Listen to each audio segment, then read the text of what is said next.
पहला प्रश्न आता है कि इस विजय स्तंभ के उपनाम कौन कौन से हैं।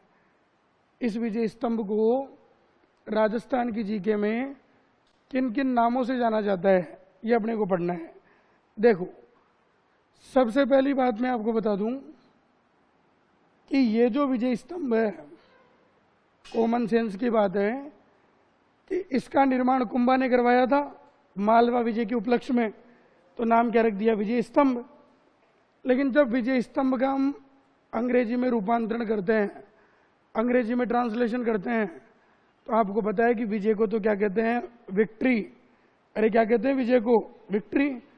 और स्तंभ को क्या कहते हैं, पोल या टावर। तो इसके अंग्रेजी रूपांतरण के हिसाब से दो नाम हो गए। एक तो नाम हो गया विक्ट्री टावर और एक नाम हो गया विक्ट्री पोल। तो ध्यान रखना, विक्ट्री टावर गए या विक्ट्री पोल गए, ये दोनों नाम किसके हैं, चित्तौड़गढ़ के हैं। लेकिन जयपुर के लोग ज्यादा दिमाग लगा लेते हैं। अगर प्रश्न आता है कि बताओ पोलो विक्ट्री कहाँ है, तो वो सोचते हैं जयपुर वाली दिखती है पोलो विक्ट्री। तो पोलो विक्ट्री तो जयपुर में है, लेकिन विक्ट्री पोल किसे कहते हैं, विजय स्तंभ को, जो कहां पर है, चित्तौड़गढ़ में है। ठीक है, अगला प्रश्न समझो कि ये जो विजय स्तंभ है, इसी को हम हिंदी में कह सकते हैं जय स्तंभ। भाई विजय स्तंभ कहो, जय स्तंभ कहो, एक ही बात है। तो एक नाम क्या हो गया, जय स्तंभ। इसके अलावा इस विजय स्तंभ के चारों तरफ जो है वो हिंदू देवी देवताओं की मूर्तियां लगी हुई है। अब ढंग से समझने का दौर शुरू होता है। चारों तरफ हिंदू देवी देवताओं की क्या लगी हुई है, मूर्तियां लगी हुई है। और सबसे ज्यादा मूर्तियां लगी हुई है भगवान विष्णु की, इसलिए इस स्तंभ को विष्णु स्तंभ भी कहा जाता है। तो जय स्तंभ नाम हो गया।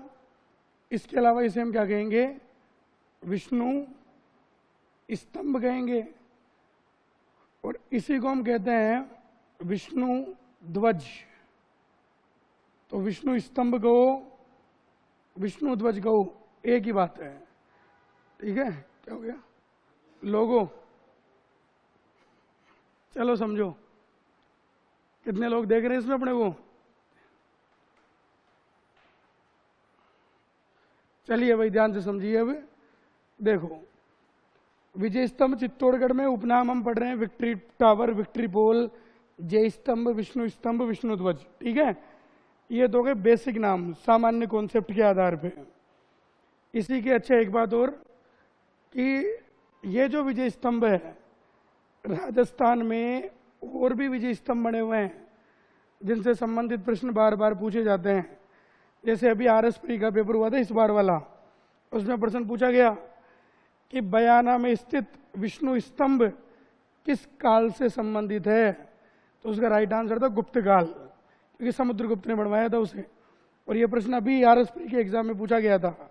तो पहली बात तो दिमाग में बैठा लो कि विजय स्तंभ कई सारे हैं राजस्थान में, हम केवल कौन से वाला पढ़ रहे हैं, चित्तौड़गढ़ वाला। फिर मैंने बताया कि इसके चारों तरफ हिंदू देवी देवताओं की मूर्तियां लगी हुई है, इसलिए इस विजय स्तंभ को हम कहते हैं हिंदू देवी देवताओं का अजायब घर, हिंदू देवी देवताओं का अजायब घर। और अब आपको बताना है, देखिए आपको बताना है कि अजायब घर का मतलब क्या होता है।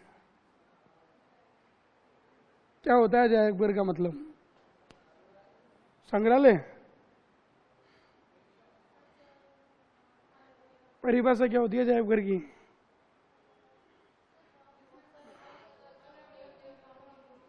देवी देवताओं की। बिल्कुल ध्यान से सुनो, ऐसी जगह जहां असंख्य मात्रा में विषय वस्तु मौजूद है। और देसी भाषा में समझाऊं तो ऐसी विषय वस्तु जिसकी गणना करना असंभव सा लगता है, होता नहीं है लेकिन क्या लगता है, असंभव सा लगता है। जैसे आप चिड़ियाघर देखने जाओगे जयपुर का, कई सारे पशु पक्षी विद्यमान है। अब गणना करना चाहें तो कर सकते हैं, लेकिन गणना करना कैसा लग रहा है, असंभव सा। तो चिड़ियाघर को हम क्या कहते हैं? पशु पक्षियों का अजायब घर। इस स्तंभ के चारों तरफ भी हिंदू देवी देवताओं की मूर्तियां लगी हुई है। अब गणना करना चाहे तो कर सकते हैं, लेकिन गणना करना कैसा लगता है? असंभव सा। इसलिए हिंदू देवी देवताओं का क्या कह दिया? अजायब घर कह दिया। इसके अलावा ये जो विजय स्तंभ है, इसी के चारों तरफ हिंदू देवी देवताओं की मूर्तियां लगी हुई है, तो इसे हम कहते हैं भारतीय मूर्तिकला का शब्दकोश।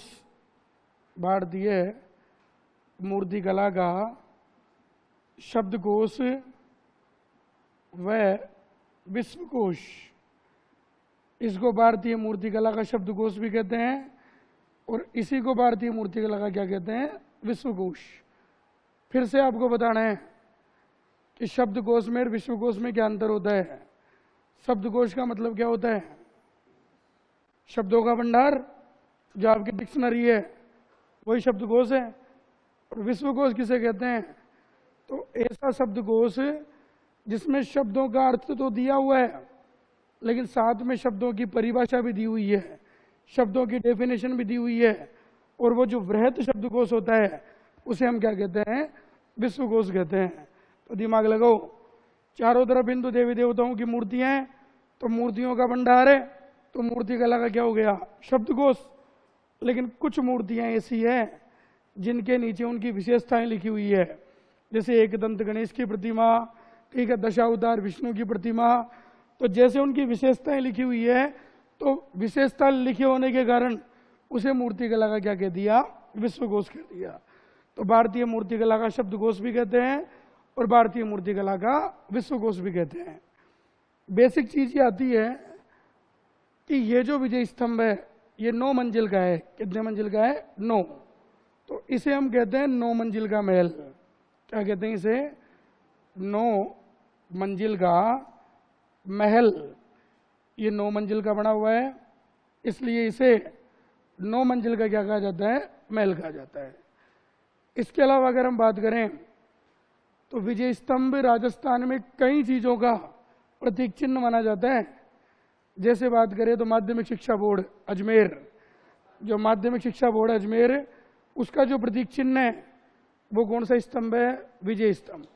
घर पे जाके 10वीं की 12वीं की मार्कशीट निकाल के देखना, बीचों बीच में ऊपर ऊपर विजय स्तंभ का चित्र बना हुआ मिलेगा। तो माध्यमिक शिक्षा बोर्ड का प्रतीक चिन्ह है। इसके अलावा ये जो विजय स्तंभ है ये राजस्थान पुलिस का भी प्रतीक चिन्ह है। राजस्थान पुलिस की आप वर्दी देखना, उनके कंधे पर विजय स्तंभ का टैग लगा रहता है, उनकी टोपी पर विजय स्तंभ का बिल्ला लगा रहता है, उनके बेल्ट के कुंदे पर भी विजय स्तंभ का चित्र बना रहता है। तो ध्यान रखना, राजस्थान पुलिस का भी प्रतीक चिन्ह है।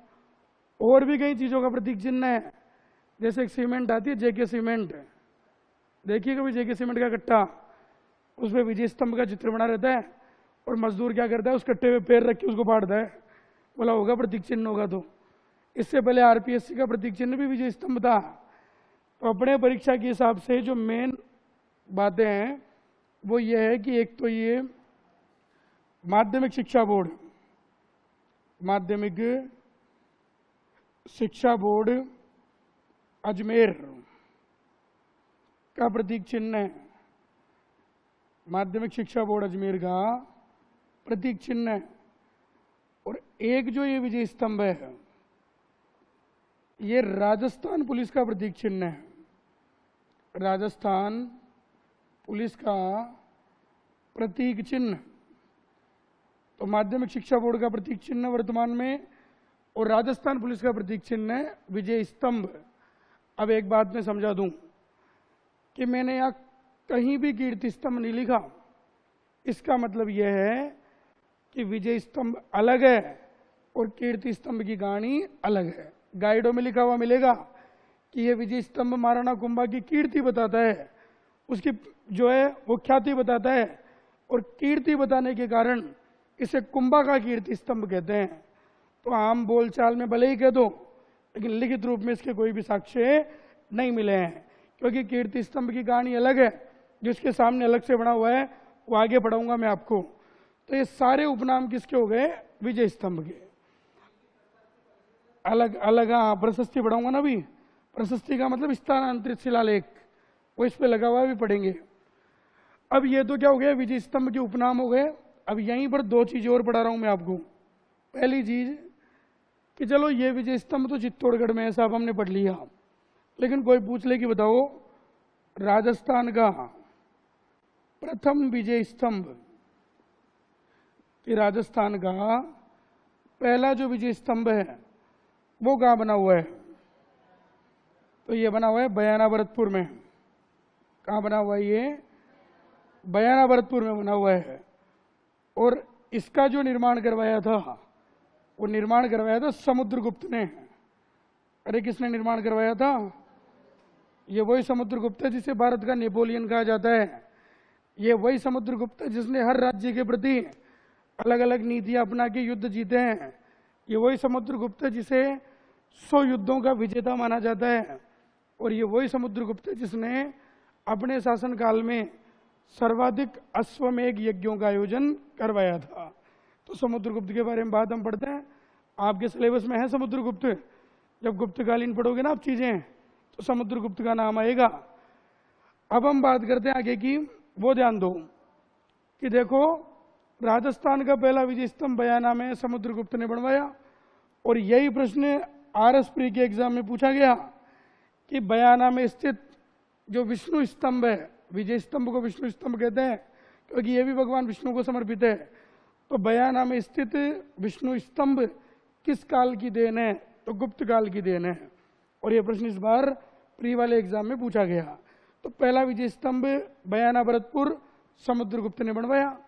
दूसरा प्रश्न आ जाए कि बताओ 1857 की क्रांति के 2 विजय स्तंभ कहां बने हुए हैं?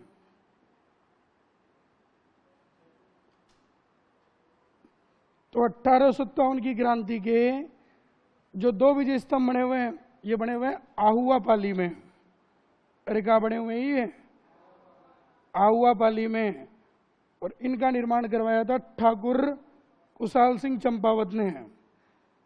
जब 1857 की क्रांति पढ़ोगे तो पता चलेगा, पढ़ी थोड़ी है अभी तक। अच्छा 3 शब्द आते हैं, एक तो आता है क्रांति, एक आता है आंदोलन, और एक शब्द आएगा विद्रोह है। बताओ तीनों एक ही है कि अलग अलग है? क्या अंतर है तीनों में, कौन बताएगा? क्रांति में जिसे टॉपिक पढ़ोगे 1857 की क्रांति, आंदोलन पढ़ोगे तो 3 प्रकार के आंदोलन पढ़ोगे, किसान आंदोलन, जनजातीय आंदोलन, प्रजामंडल आंदोलन, ठीक है। और एक विद्रोह शब्द आता है बार बार। तो इन तीनों में क्या अंतर होता है या एक ही है तीनों? सत्ता बदल जाती है। आंदोलन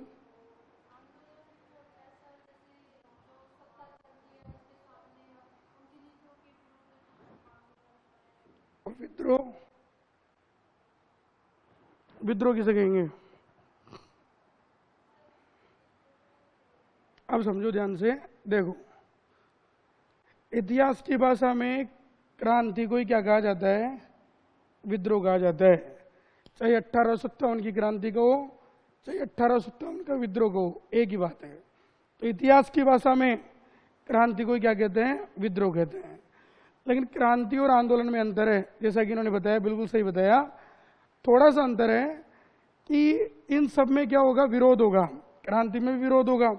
आंदोलन भी क्यों करोगे? जब आप प्रशासन की नीतियों से खुश नहीं रहोगे तो तत्कालीन प्रशासन के खिलाफ आप आंदोलन करोगे। तो ये सब सरकार के विरोध में किया जाने वाली क्रियाकलाप है, हस्तक्षेप है। ध्यान रखना किसे कहते हैं आंदोलन। तो आंदोलन बता रहा हूं सबसे पहले। देखो आपके द्वारा किया गया ऐसा विरोध, आपके द्वारा किया गया ऐसा विरोध जो सरकार को हिला के रख दे। आपकी कोई भी मांगे और आपने उसका जगह जगह मोर्चा निकाला, उसका इस प्रकार विरोध किया कि सरकार हिल गई साहब। तो आपके द्वारा किया गया ऐसा विरोध जो सरकार को हिला के रख दे, वो तो क्या कहलाता है? आंदोलन। अरे क्या कहलाता है? लेकिन आपके द्वारा किया गया ऐसा विरोध जो सरकार का तख्ता पलट दे, सरकार चेंज कर दे, तो वो क्या कहलाएगी? क्रांति। भारत में 1857 की क्रांति से पहले ईस्ट इंडिया कंपनी का शासन था, लेकिन जैसे ही क्रांति हुई तो ईस्ट इंडिया कंपनी का शासन क्या हो गया, समाप्त हो गया। तो ध्यान रखना, आजकल प्रश्न कैसे आ रहे हैं, ये सीटेट के पेपर में एक प्रश्न आया था और बहुत बढ़िया प्रश्न था। प्रश्न आया था कि गांधी जी ने चंपारण सत्याग्रह चलाया। देखो सीटेट लेवल 2 का प्रश्न है ये। गांधी जी ने चंपारण सत्याग्रह चलाया, इस पंक्ति में सत्याग्रह का तात्पर्य क्या है और ऑप्शन क्या थे वो सुनो। प्रश्न समझ में आ गया? लाइन लिखी हुई थी कि गांधी जी ने चंपारण सत्याग्रह चलाया, इस लाइन में सत्याग्रह का मतलब क्या है। ऑप्शन क्या थे? पहला विरोध, दूसरा सक्रिय विरोध, तीसरा प्रतिरोध और चौथा सक्रिय प्रतिरोध। ये ऑप्शन थे। ऐसे प्रश्न आते हैं आजकल प्रश्न वो नहीं थी गांधी जी पहली बार भारत कब आए थे, वो तो आ गए। ये सीटेट में लेवल 2 का प्रश्न है कि गांधी जी ने चंपारण सत्याग्रह चलाया, इस लाइन में सत्याग्रह का मतलब क्या है ये बताना था। और यही चारों ऑप्शन थे, विरोध, सक्रिय विरोध, प्रतिरोध, सक्रिय प्रतिरोध। बताओ क्या आएगा आंसर।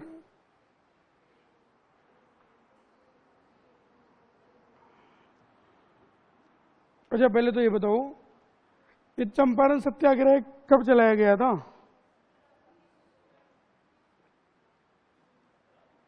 17 में या 16 में?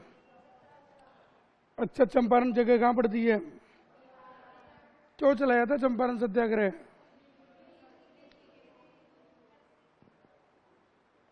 नील की खेती के कारण। आपने पढ़ा होगा कि ब्रिटिश सरकार ने उस समय चंपारण के किसानों पर एक प्रणाली लागू की थी, 3 कटिया प्रणाली, जिसके अंतर्गत यहाँ के किसानों को अपनी कृषि भूमि के 3/20वें भूभाग पर नील की खेती करना अनिवार्य कर दिया गया था। और आपको पता है कि जिस जमीन पर बार बार नील की खेती होती है वो जमीन आने वाले समय में अनउपजाऊ और बंजर हो जाती है।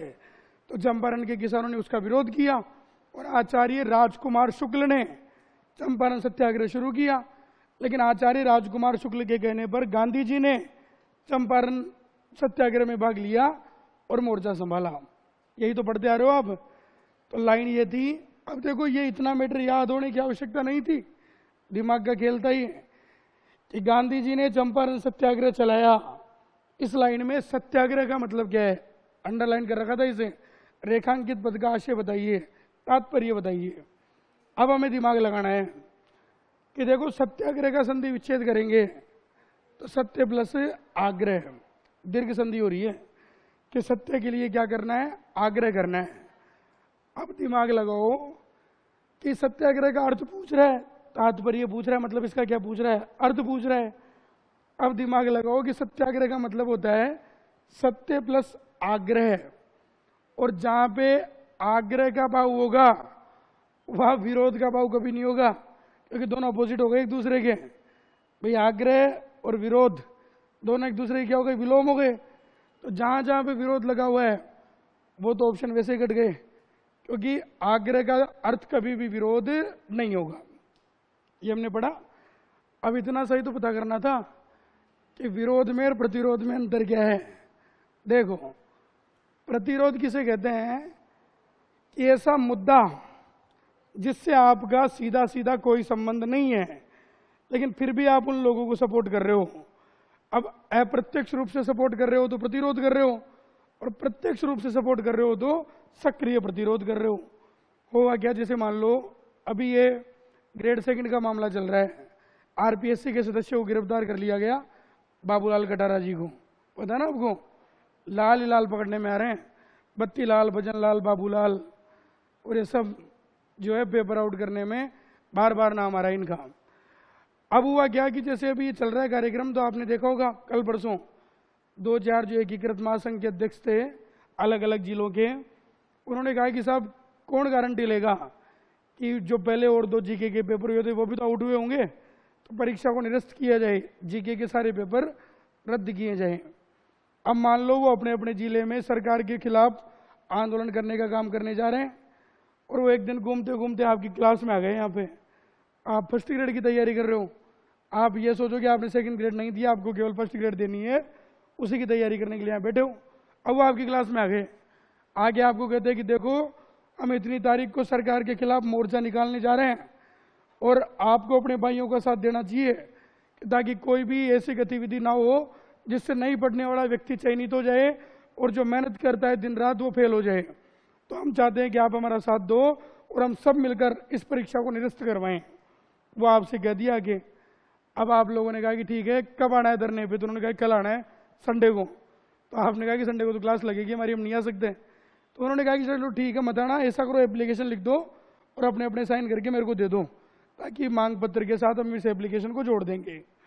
अब आपका उस मुद्दे से कोई संबंध नहीं है, लेकिन जैसे ही वो आपकी क्लास में आए हैं, आपने क्या किया? उनको सपोर्ट किया, बोला हाँ ठीक है, जो आप कह रहे हो ठीक है। लेकिन आप खुद नहीं गए उनके साथ, आपने एक एप्लीकेशन लिख के दे दी उनको, बोले ले लो, हमारा समर्थन आपके साथ है। तो न तो आपकी मांग है, ना आपका मुद्दा है, ना आप खुद जा रहे हो, लेकिन फिर भी आप अप्रत्यक्ष रूप से उनका समर्थन कर रहे हो। तो वो घटना तो क्या कहलाती है? प्रतिरोध। और आप मान लो एप्लीकेशन नहीं दोगे, कहोगे ठीक है क्लास छोड़ देंगे, आपकी जो रैली निकलेगी उसमें हम भी आपके साथ चलेंगे, और आप भी रैली के अंदर चले गए, तो आपका प्रतिरोध कैसा हो गया? सक्रिय। अब गांधी जी ने क्या किया कि खुद चंपारण सत्याग्रह में भाग लिया। देखो गांधी जी का कोई मुद्दा नहीं था, भाई गांधी जी चंपारण के रहने वाले थोड़ी थे, तो न तो गांधी जी का मुद्दा था, न गांधी जी की मांगे थी। दूसरों के कहने पर गांधी जी चंपारण गए और जाकर खुद ने मोर्चा संभाला। तो प्रतिरोध तो है, लेकिन कैसा है? सक्रिय है। तो इस प्रश्न का राइट आंसर क्या आएगा? सक्रिय प्रतिरोध। ऐसे प्रश्न आते हैं आजकल ये नहीं आते कि गांधी जी के पिताजी का क्या नाम था, गांधी जी ने भारत छोड़ो आंदोलन कब शुरू किया था, वो तो कर लिया यार, सबको याद है। आजकल प्रश्न कैसे आते हैं?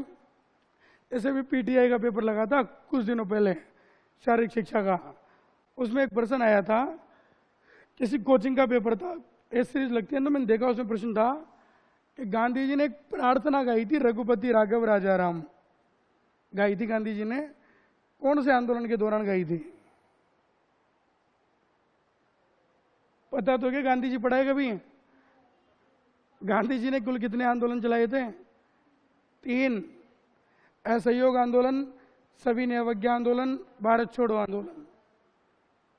रघुपति राघव राजा राम नामक प्रार्थना कौन से आंदोलन से जुड़ी हुई है? इसका मतलब नहीं पढ़ा गांधी जी। चलो कोई बात नहीं, छोड़ो।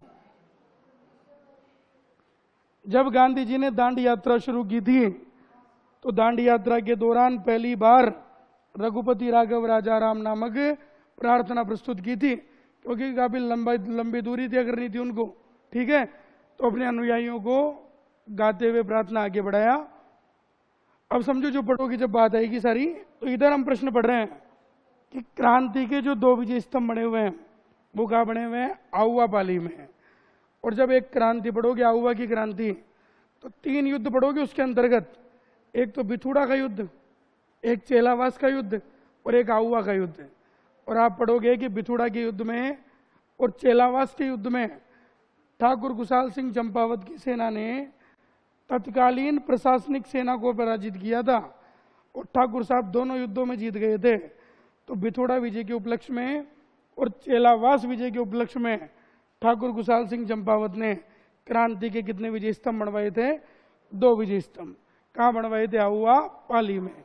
और तीसरे युद्ध में ठाकुर साहब की सेना पराजित हो गई थी, और तीसरे युद्ध में एक व्यक्ति था जनरल होम्स, उसने आउवा की क्रांति का क्या कर दिया था? दमन कर दिया था। तो 3 प्रश्न याद करने हैं कि लोकप्रिय विजय स्तंभ चित्तौड़गढ़ में, राजस्थान का पहला विजय स्तंभ बयाना भरतपुर में, और 1857 की क्रांति के 2 विजय स्तंभ आउवा पाली के अंदर बने हुए हैं, ठीक है। अब चित्तौड़ वाले विजय स्तंभ को पढ़ाने जा रहा हूं, ध्यान से सुनना शुरू करना और लिखना बंद। देखो जी, मान लो ये हमारा एक स्तंभ है विजय स्तंभ, और कितने मंजिल का है? 9 मंजिल का। बना देते 9 मंजिल, 1 मंजिल, 2 मंजिल, 3 4 5 6 7 8 और 1 9। ये बन गया साहब 9 मंजिल का विजय स्तंभ। ठीक है, सबसे पहला प्रश्न आएगा कि ये जो विजय स्तंभ है, ढंग से समझना, ये जो विजय स्तंभ है इसकी ऊंचाई कितनी है, हाइट कितनी है? तो इसकी ऊंचाई है लगभग 120 से 122 फीट के बीच। 120 से लेकर 122 फीट लगभग यही है, अप्रोक्सीमेट है 120 से लेकर 122 फीट के बीच। दूसरा प्रश्न, इस विजय स्तंभ में चढ़ने के लिए टोटल सीढ़ियां कितनी लगी हुई है? तो ये लगी हुई है 157, 157। टोटल सीढ़ियां कितनी लगी हुई है? 157। तीसरा प्रश्न जो पटवारी के अंदर पूछा गया कि विजय स्तंभ की आकृति कैसी है, बताओ कैसी है? इस आकृति को देख के मत बताना, ये तो वैसे ही बना दिया मैंने। जो मूल विजय स्तंभ उसकी आकृति कैसी है? तो आप देखोगे ना जो फोटो, तो आप देखोगे कि बीच में से तो सकराई है और ऊपर और नीचे से चौड़ा है, तो डमरू के समान है। आकृति किसके समान है? डमरू के समान। तो विजय स्तंभ की जो आकृति है ये किसके समान मानी गई है? डमरू के समान। चौथा प्रश्न कि विजय स्तंभ का जो निर्माण हुआ वो निर्माण हुआ 1440 से लेकर 1448 तक, 8 साल लग गए साहब। 1440 में काम शुरू हुआ और 1448 में पूरा हुआ। और इसका निर्माण किसने करवाया?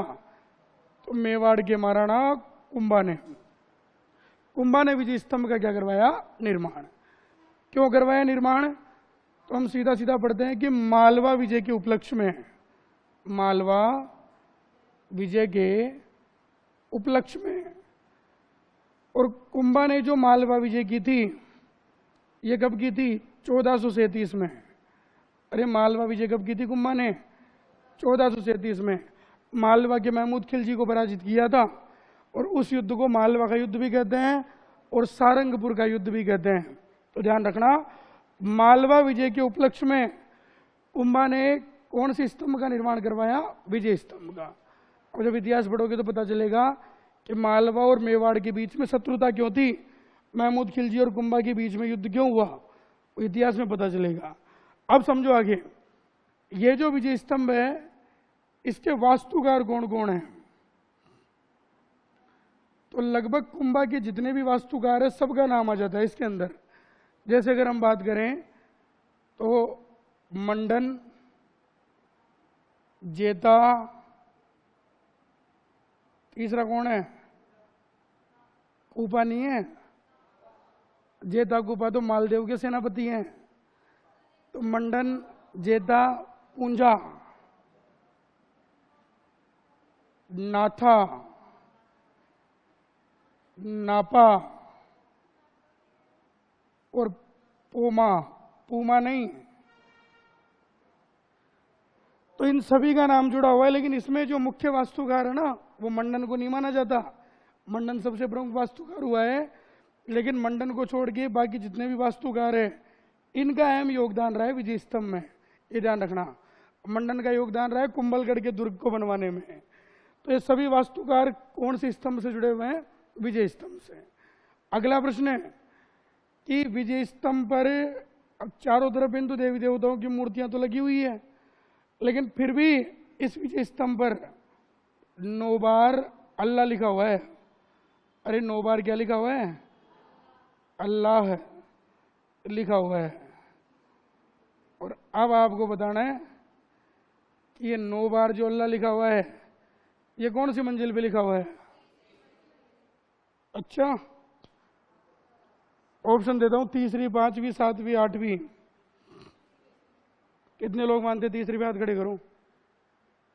5वीं, 7वीं। चलो सुनो विद्वानों, अल्लाह कितनी बार लिखा हुआ है? जोर से बोलो। ये कितने मंजिल का है? तो प्रत्येक मंजिल पर एक एक बार लिखा है, इसलिए कुल कितनी बार लिखा है? 9 बार। लेकिन लेकिन लेकिन पहली बात तो दिमाग में बैठाना कि ये जो अल्लाह लिखा हुआ है ये अरबी भाषा में लिखा हुआ है। कौन सी भाषा में लिखा हुआ है?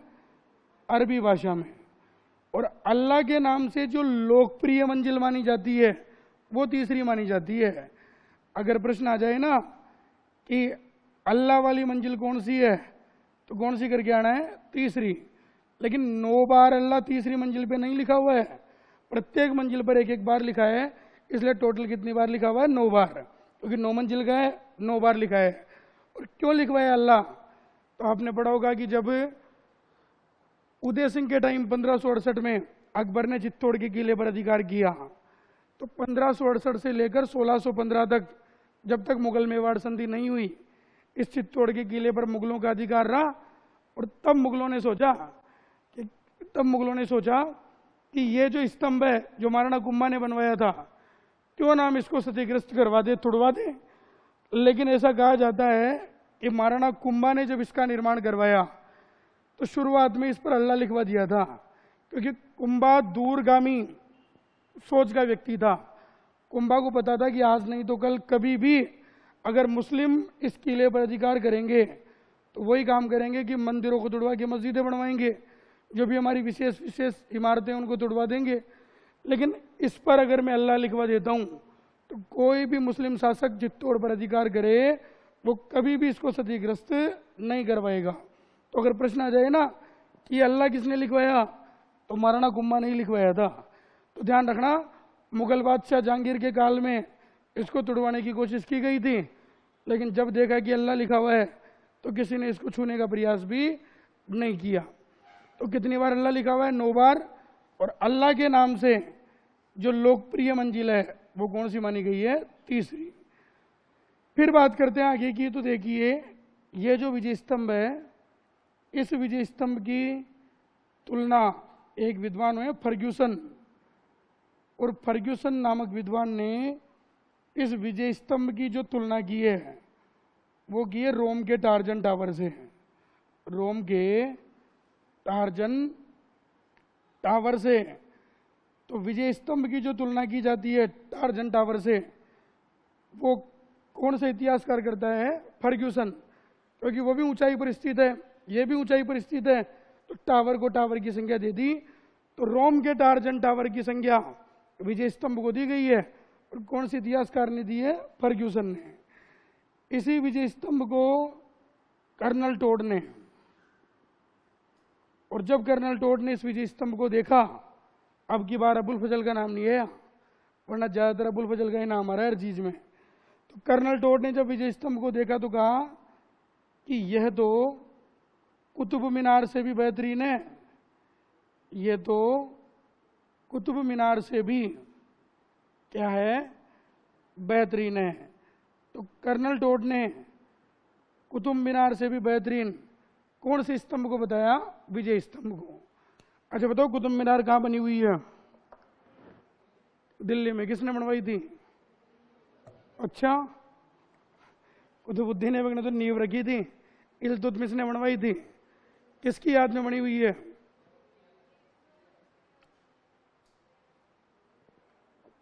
बताओ। एक सूफी संत हुए कुतुबुद्दीन बख्तियार काकी, उस कुतुबुद्दीन बख्तियार काकी की याद में कुतुब मीनार का निर्माण हुआ है। तो दिल्ली में नींव रखी थी कुतुबुद्दीन ऐबक ने, निर्माण करवाया था इल्तुतमिश ने, और कुतुबुद्दीन बख्तियार काकी की याद में इस ये मीनार बनी हुई है। तो कर्नल टोड ने विजय स्तंभ को कुतुब मीनार से भी क्या बताया? बेहतरीन बताया। और एक इम्पोर्टेंट बात हम पढ़ते हैं कि ये जो विजय स्तंभ है ये राजस्थान की प्रथम इमारत, राजस्थान की पहली ऐसी इमारत है जिस पर डाक टिकट जारी किया गया था। जिस पर क्या जारी किया गया? डाक टिकट जारी। और ये जो डाक टिकट जारी हुआ, ये जारी हुआ 15 अगस्त 1949 को, और ये डाक टिकट जारी हुआ था 1 रुपये का। कितने रुपए का? 1 रुपये का। तो राजस्थान की पहली ऐसी इमारत जिस पर डाक टिकट जारी हुआ वो भी विजय स्तंभ है। और कब जारी हुआ? तो 15 अगस्त 1949 को। और कितने रुपए का डाक टिकट जारी हुआ? तो 1 रुपये का। चलो ये तो हो गई रटने वाली बातें, अब समझने वाली बातों पर जोर देते हैं। और ध्यान से सुनते हैं। देखो, ये जो विजय स्तंभ है, इसकी जो 5वीं मंजिल है, ढंग से सुनना अब, इस 5वीं मंजिल पर एक शिलालेख लगा हुआ है, और जो शिलालेख इसकी 5वीं मंजिल पे लगा हुआ है उसका नाम है कीर्ति स्तंभ प्रशस्ति। कीर्ति स्तंभ प्रशस्ति। अब दिमाग पे जोड़ डालो, प्रशस्ति का मतलब शिलालेख है, लेकिन कैसा है? स्थानांतरित। तो वास्तविकता यह है कि 1460 में महाराणा कुंभा के काल में यह कीर्ति स्तंभ शिलालेख पहले कीर्ति स्तंभ के ऊपर लगा हुआ था, लेकिन महाराणा कुंभा के काल में 1460 में इस शिलालेख को कीर्ति स्तंभ से हटा के विजय स्तंभ पे लगा दिया गया। इसलिए इस शिलालेख में शिलालेख की जगह कौन सा शब्द पढ़ा जा रहा है? प्रशस्ति शब्द पढ़ा जा रहा है। तो इंपॉर्टेंट बात ये हो गई कि कीर्ति स्तंभ प्रशस्ति नाम का जो शिलालेख है वो कीर्ति स्तंभ के ऊपर नहीं बल्कि विजय स्तंभ के ऊपर लगा हुआ है। और कौन सी मंजिल पे लगा हुआ है? 5वीं मंजिल पे। पूछ ले कब लगाया गया? तो 1460 में है। अरे कब लगाया गया था? 1468 तक राजा था महाराणा कुंभा मेवाड़ का, तो 1460 में लगा। कहते हैं कि इसकी रचना किसने शुरू की, यानी कि ये जो शिलालेख है इस पर लेखन काम किसने किया? तो ऐसा पढ़ा जाता है कि कीर्ति स्तंभ प्रशस्ति की जो रचना की वो रचना शुरू की थी महर्षि अत्रि ने। अरे किसने शुरू की थी? महर्षि अत्रि ने। लेकिन महर्षि अत्रि इसकी रचना को पूरी नहीं कर पाए, तो इसकी जो रचना पूरी की वो की अत्रि के पुत्र ने, और पुत्र का नाम था महेश, अभी कवि महेश। तो ध्यान रखना, कीर्ति स्तंभ प्रशस्ति विजय स्तंभ पे लगा हुआ है, 1460 में लगाया गया। रचना शुरू की थी महर्षि अत्रि ने और रचना पूरी की थी अभी कवि महेश ने। इसके बाद एक प्रश्न और जो रीड लेवल 2 हिंदी वाले पेपर में इस बार पूछा गया था मेंस परीक्षा में, कि साहब ये जो विजय स्तंभ है इसकी जो 9वीं मंजिल है, ये 9वीं मंजिल अकस्मात बिजली गिरने की वजह से क्षतिग्रस्त हो गई थी, टूट गई थी साहब। 9वीं मंजिल जो है ये बिजली गिरने की वजह से टूट गई थी। तो इस 9वीं मंजिल पर न तो वर्तमान में कोई देवी देवताओं के चित्र बने हुए हैं और न कोई अक्षर न कोई नाम लिखा हुआ, प्लेन मंजिल है बिल्कुल ये। तो प्रश्न ये आता है कि जब 9वीं मंजिल क्षतिग्रस्त हो गई थी तो इसका पुनः निर्माण किसने करवाया? तो 9वीं मंजिल का जो पुनः निर्माण करवाया, बताओ किसने कराया? 1857 की क्रांति के समय जो मेवाड़ के राजा थे उन्होंने करवाया, और उनका नाम क्या था? स्वरूप सिंह। तो ध्यान रखना, मेवाड़ के महाराणा स्वरूप सिंह ने इसका क्या करवाया था? निर्माण करवाया। ठीक है। और ये प्रश्न इस बार रीट वाले एग्जाम में पूछा गया है कि विजय स्तंभ की 9वीं मंजिल का पुनः निर्माण किस शासक के द्वारा करवाया गया? तो स्वरूप सिंह के द्वारा। चलो बताओ, एक बार बताओ कौन सा स्तंभ पढ़ने जा रहे हैं? जोर से बोलो। कहां पर स्थित है? विजय स्तंभ का पहला उपनाम क्या है? दूसरा क्या है? तीसरा क्या है? चौथा क्या है? 5वां क्या है? इसके अलावा क्या कहते हैं? भारतीय मूर्तिकला का शब्दकोश। और कितने मंजिल का महल है? माध्यमिक शिक्षा बोर्ड अजमेर का क्या है? राजस्थान पुलिस का भी क्या है? मैंने यहाँ कहीं पे भी कीर्ति स्तंभ नहीं लिखा, मतलब कीर्ति स्तंभ अलग है और विजय स्तंभ। इसके अलावा हमने पढ़ा कि राजस्थान का पहला विजय स्तंभ कहाँ बना हुआ है? किसने बनवाया? लेकिन 1857 की क्रांति के 2 विजय स्तंभ कहाँ बने हुए हैं? किसने बनवाए थे? चित्तौड़गढ़ वाला विजय स्तंभ कितने मंजिल का है? 9 मंजिल का। इसकी ऊंचाई कितनी है? इसमें सीढ़ियां कितनी है? इसकी आकृति कैसी है? इसका निर्माण कब हुआ? किसने करवाया? कौन सी विजय के उपलक्ष्य में? और कुंभा ने मालवा विजय कब की थी? इसके वास्तुकार कितने हैं? 6। बताओ पहला कौन सा? दूसरा, तीसरा, चौथा, 5वां, 6ठा। इस पर कितनी बार अल्लाह लिखा हुआ है? कौन सी भाषा में लिखा हुआ है? अब अल्लाह तो और मंजिल पे लिखवाया था, लेकिन अल्लाह के नाम से लोकप्रिय मंजिल कौन सी है? फर्ग्यूसन ने इसकी तुलना किससे की है? कर्नल टोड ने इसको कुतुब मीनार से क्या बताया? और राजस्थान की पहली इमारत है जिस पर क्या जारी किया गया? डाक टिकट कब जारी किया गया? कितने रुपए का? विजय स्तंभ की 5वीं मंजिल पे कौन सा शिलालेख लगा हुआ है? कब लगाया गया? रचना किसने शुरू की और रचना पूरी किसने की? प्रश्न यही आता है कि कीर्ति स्तंभ प्रशस्ति के रचनाकार कौन है? तो महर्षि अत्रि। अत्रि ऑप्शन में नहीं आएगा तो महेश। 9वीं मंजिल क्षतिग्रस्त हो गई थी तो इसका पुनः निर्माण किसके द्वारा करवाया गया? स्वरूप सिंह के द्वारा। उतारो आराम से।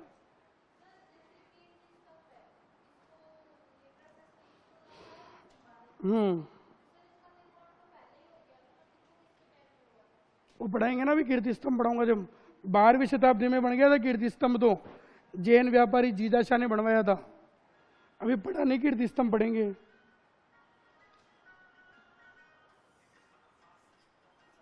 इधर ही चल रहा है गाना ये।